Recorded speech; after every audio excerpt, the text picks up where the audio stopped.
यार वीडियो यार क्या हुआ है? क्या दिक्कत हो? ये देखो ये शाफ्ट है फिर ना, दिक्कत हो ये मुझे।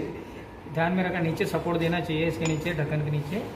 और यहाँ पर इसको अच्छे से रख के यहाँ पर छोटा सा एक पुराना कोई एग्जॉस्ट फैन का शाफ्ट रहता है, ऐसे आहिस्ता आहिस्ता चारों तरफ से मारे, एकदम से एक बीच में नहीं मारना है, तो क्या होगा, टूट जाएगा।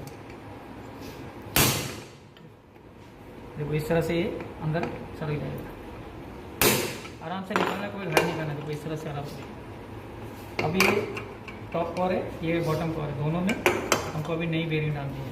मैं नई ये अंदर कोई ग्रीस वगैरह या नहीं लगा होना चाहिए, नहीं तो ये रहेगा तो फिर स्लिप हो जाएगा। ये डालने के बाद जब इसको आप इसे लगा के देखते हो तो प्रेस करके देखना, आसानी से जाना नहीं चाहिए।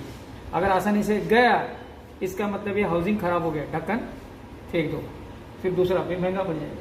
या तो फिर इसको करने के लिए क्या करना पड़ता है, बहुत से लोग क्या करते हैं, ये टाइट बैठने के लिए इसको फेविक्विक वगैरह छोड़ देते हैं, क्योंकि ये लूज नहीं होना चाहिए। अगर ये लूज हो गया इसके हाउसिंग में तो ढक्कन अपना खराब है। अब इसको मार क्या, ये फिक्स होता है बेरिंग का, ये बीच का भाग घूमने वाला रहता है, घूमने वाला रहता है, साइड साइड का ये फिक्स रहता है, ये घूमने वाला है, ये फिक्स है और ये मूवेबल है, ये फिक्स होना चाहिए। अब इसको देखो बैठाने के लिए आपको इधर मारना है, बीच में नहीं। बीच में मारोगे तो बेरिंग आपकी खराब हो जाएगी। ये ऐसे देखो 1 2 3 4 4 ऐसे आराम से ढक्कन को भी घुमाना है, ऐसे ऐसे ऐसे ऐसे, और ज़्यादा जोर से नहीं, जोर से मारेंगे खत्म, क्योंकि ये हल्का है। क्या निकल रहा है उसके अंदर? कचरा है। देखो मैं कैसे मार रहा हूँ, हैंड मूवमेंट आपको ऐसा ऐसा ऐसा ऐसा ऐसा। अब ये देखने के बाद आप ये देखें कि ये बराबर सरफेस में बैठा है कि नहीं।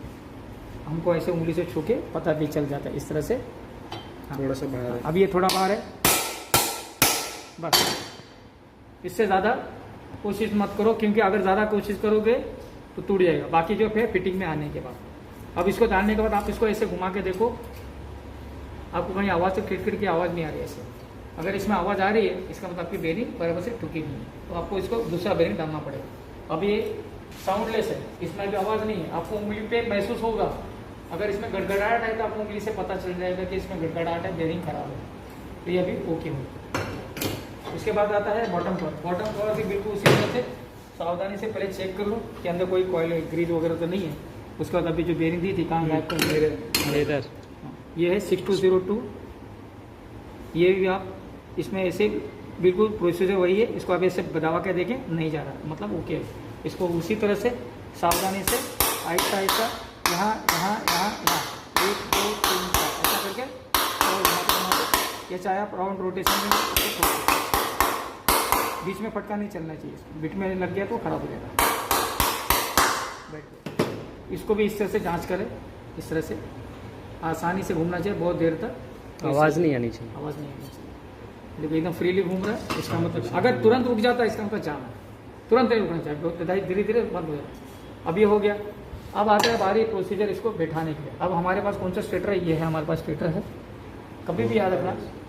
हाँ रखो, यही है ना उसका रोटर मिक्स नहीं करना, नहीं तो रोटर मिक्स हो जाएगा, बहुत लफड़ा हो जाएगा। यही का निकालना है उसका।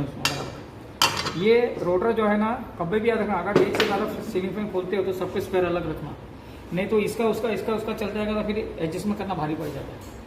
अब ये जो है ना स्टेटर, ये ध्यान में रखना कि यहाँ पर कोई आपको ऐसे जंग लगा नहीं होना चाहिए, या इसमें ऐसा एकदम स्मूथ होना चाहिए। स्मूथ इसलिए क्योंकि आप इसको जब बैठाओगे तो आसानी से बैठना चाहिए, ज़्यादा ठोकम पिट्टी का काम नहीं होना चाहिए, क्योंकि आजकल के जो फैंस हैं काफ़ी हल्के होते हैं। इसके लिए जितना कोशिश करो कि इसमें ठोकम पिट्टी होनी चाहिए। अब ये वाइंडिंग सही है, हमने चेक किया था, इसकी कॉमन भी हमने पहचान ली, कॉमन रेड कलर की है। ये बाद में हम सप्लाई देने के बाद उसमें पानी अभी इसको फिलहाल फिट करना है। अभी ये ध्यान में रख ले कि आपका जो ये स्टेटर है, ये स्टेटर यहाँ पे आपको ध्यान रखना है कि ऐसे उंगली से छू करके आप देखें कि कोई मेटेलिक पार्ट तो बाहर निकला नहीं है, स्मूथ लगना चाहिए।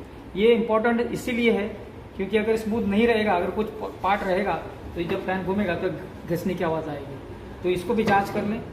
उसके बाद ये जो रोटर है इसको भी इस तरह से देख लें, ज़रूरत पड़े तो पॉलिश पेपर से आप इसको साफ करें।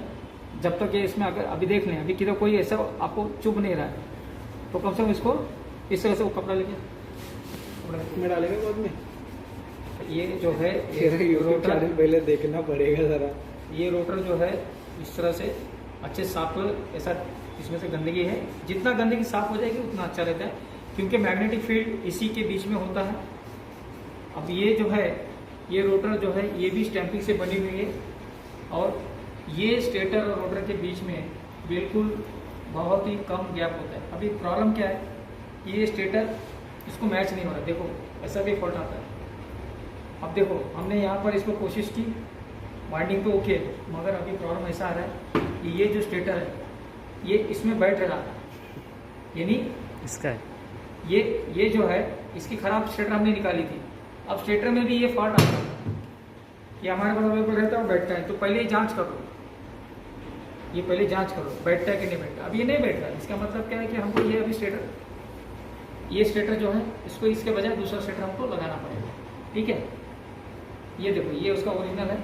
अब होता क्या है कि देखो स्टेटर और रोटर के बीच में इतना बहुत ही पतला एक धागे के जैसा इतना गैप रहता है, इसके बीच में अगर कोई डर्ट वगैरह आ जाएगा तो ये खराब हो जाएगा, ठीक है।